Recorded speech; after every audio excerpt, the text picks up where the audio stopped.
أن يستشعر أن رمضان موسم للغفران.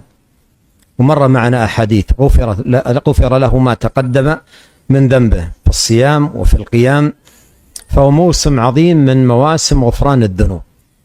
فليحذر المسلم أن يفوت عليه نصيبه من الغفران في موسمه المبارك، موسم الغفران.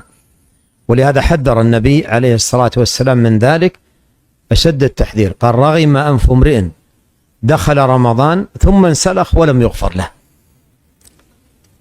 رغم أنف امرئ دخل رمضان ثم انسلخ ولم يغفر له، يعني هذا محروم، يأتيه موسم عظيم للربح وغفران الذنوب ويخرج كما هو. ولهذا ينبغي على العبد المؤمن أن يري ربه من نفسه خيرا، وأن يبذل أسباب المغفرة. من أعظم أسباب المغفرة حفظ الصيام، من أعظم أسباب المغفرة العناية بالقيام، تقدم معنا الأحاديث في ذلك.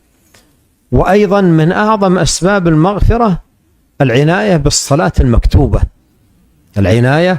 بالصلاة المكتوبة، محافظة عليها في أوقاتها خشوعا وأداء للشروط.